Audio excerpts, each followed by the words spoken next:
I'm going to start here by giving you a rundown or preview of creating our COD Photo Lightroom Classic workflow folder. Please use this video to understand or review how to create the filing system that we'll be using in class, and additionally creating a Lightroom catalog. The first thing I want to see here is that I created a COD photo for our class. It is likely that you'll be using this folder in the future for your other photo classes. For now, I've established our 2025 fall folder. In this 2025 fall folder, I'm going to create a subfolder. And in this subfolder, I'm going to name it Photo 1101 for our class. When importing my images, I am creating subfolders in here before I import my images. So I want to label them accordingly. This is our protocol in class for labeling our photos. Photo 1101 underscore E1 for exercise or P1 for project, underscore your last name. I have an E1 set up here for exercise 1, a P1 for project 1, and a P2 for project 2. You will be importing your shutter speed and aperture assignments into your P1 folder. Now, I have my SD card already placed into my SD card reader, so I'm going to go ahead and launch Lightroom. Now, up here, when you log in on your computer in class, your name should pop up. My work partner's name is here instead of my name. Here we see Lightroom Catalog, and my name is not on here because I have not established a catalog yet. Now, as a reminder, establishing a catalog is the main catalog that we will be working on the entire time in class. I'm going to come up and click on File and New Catalog. The dialog Save As is how I'm going to name this catalog. This is a catalog that all of our data will be stored into. So let me go ahead and label this. Now remember, this should be your first name and your last name. I have COD photo highlighted because this is where I want it to live. I do not want to highlight 2025 because I don't want it living in here. I want it to be living under. So COD photo, and then click on Create. Now Lightroom is restarting and creating my catalog. Here we can see that my name shows up to the very top, and that it's automatically recognizing my SD card for import. But before we get started, I just want to confirm that in here, in my photo folder, I have my catalog set up. So by clicking here, I can see this blue box with Lightroom Classic is directing me towards my catalog. Again, this is where all the data from anything that I do to the images will be stored. Excellent. This is exactly what I want to see, so I'm going to click on that, and I'm going to go back into Lightroom and start importing. So now notice on the left-hand side here, if you want to eject your SD card just after import, please feel free. I'm not, so I'm going to keep mine unchecked. I'm going to look at the right-hand side here because this is where I'm going to get started. But before I do that, make sure you're on copy. Copy is us importing our images into our hard drive via the use of Lightroom. If we dragged our images from our SD card directly into a folder onto our hard drive, and then we want to add them to Lightroom, we would be using the add. But we're not going to be doing that in class. We're pretty much going to be importing directly from our SD card, so our copy option will be selected. Now, if you want to import all of the images here, keep everything checked. If you do not, you can uncheck. Now, I do not want to load or download everything. There's some images here that I really don't want. So first I'm going to check all because the majority I do want. But then I'm going to click on this last image. On my Mac, I'm going to hit the Shift key and click on this image. And notice that it takes and highlights all the images there. Then I'm going to unclick because these images down below here, I do not want to import. Again, you don't have to do that if all the images selected are the images that you want to import. Now on the right-hand side here, I'm going to start from the very top. Under File Handling, please select Standard and check Don't Import Suspected Duplicates. The next one is our file renaming. So file renaming is going to be how we want these files to look, and I want to customize that.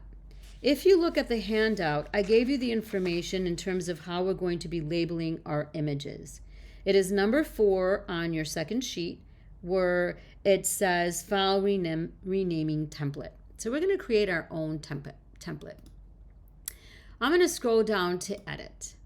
And I've already done this, but just for the sake of starting from the beginning, I'm going to select it all and delete it.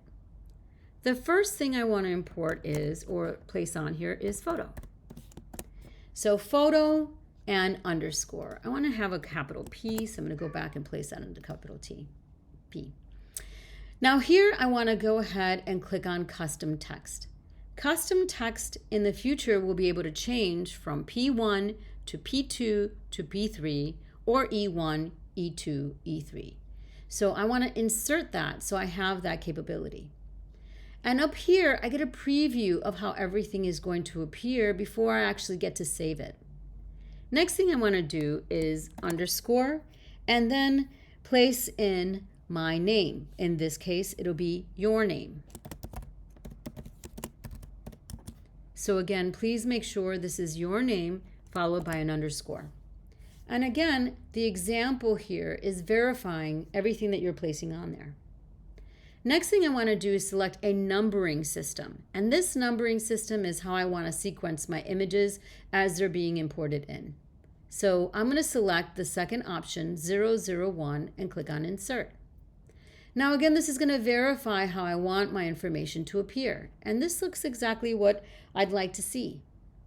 Under Custom now, let's save this. So I'm going to create or click on Save Current Settings as New Preset. And I'm going to name it. And I'm going to give it my name. So again, this is your name. And I want to click on Create. Now I'm going to verify that everything looks right. My preset is under my name, and I'm going to click on Done. So now, this is my P1, or presumably your P1 assignment. So under Custom Text, place P1.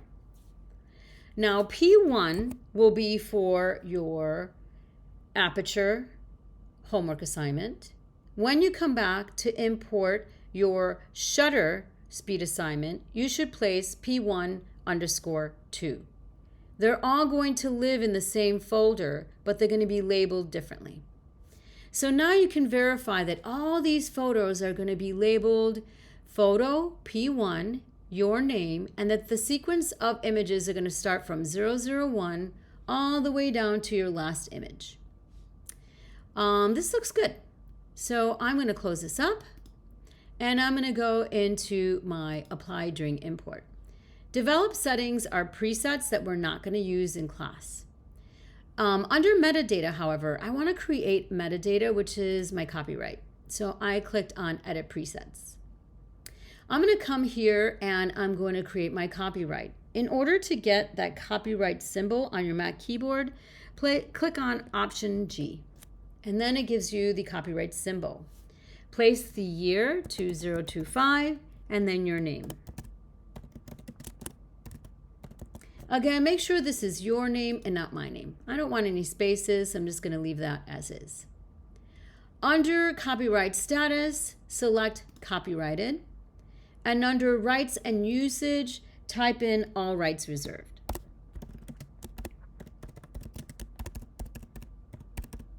Excellent.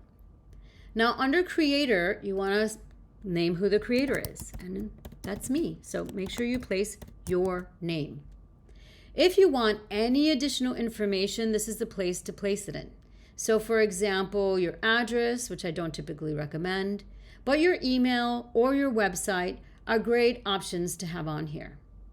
Once you review all of this, you can click on Done. And do you want to save as? Yes, I want to save this. And what do I want to save this? My name. But more importantly, what I'm going to do here is I want to remind myself of the year. So I'm just going to place 2025 and my name. Or I could just place my name and change it later, because I can always edit this from year to year. So I'm going to click on Create. Now my metadata is set, and here's where I want to place down any keywords. Now, for keywords here, place P1 if this corresponds to P1, comma, COD, comma, and any other keywords that are going to be established for this whole set of images. In the future, we can apply keywords to individual images such as bike or outside or, branch, to individualize keywords for the images. But right now, we're just creating a group of keywords for this set of images. I'm going to delete mine because I don't want to add them, but please add your keywords. Once you're done, you can go ahead and move on to destination. Destination is very critical. Destination is where you're going to import your images. So where are these images going to live? I want to make sure that they go into that COD photo that I established. I don't want them to just be into that COD photo. I want them to be in the subfolder that I created, which is my 2025 folder. And I want to click on the photo 1101 because that's where I've established my assignment and my exercise folders. Being that this is my P1, I want to make sure that I have P1 selected. But before I forget, I don't want them to just live randomly in that P1 folder. I want to create a original folder file, which I already did in the past, but yours is probably blank. So before we establish this, make sure you go in here and click on Into Subfolder, and yours will be blank, but I want you to go ahead and title it 00, so 00_originals. Because we want all of your original images as taken from your SD card to be into this original folder. Once you start to have edited folders or print files, we will be changing this here to a subfolder with those names.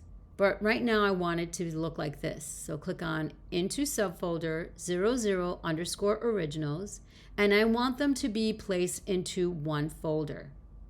I then want to make sure that they are going to live in this photo 11_P1 folder. Now everything's looking good as far as I can see, so I'm going to select Import. Now again, it does take a little bit of time for all the images to get imported and for Lightroom to bring up a preview of your images. That is totally okay. What I do want to verify is that my images are living in the right place. I want you to notice here, this green key there should have the name of your hard drive, because that is where your catalog will be living. Your catalog and all of that data and your images are going to be seen on this panel here. To verify that that is indeed the case, I'm going to look at my folder. So I can see this is my library. Now I want to identify, are my photographs or my images into the correct folder? So remember, I have the 2025, a subfolder of my class, and then of my project 1. So when I click on this, I should have the 001 folder, and in there I should have all of the images downloaded. And look at that. That's exactly what I want to see. Certainly if you have any questions or anything goes wrong, please email me. I want to hear from you. If not, please use this video as a resource to importing your images and creating all of the labels and workflow folders that we have established in class. This video also corresponds to the handout I provided in class.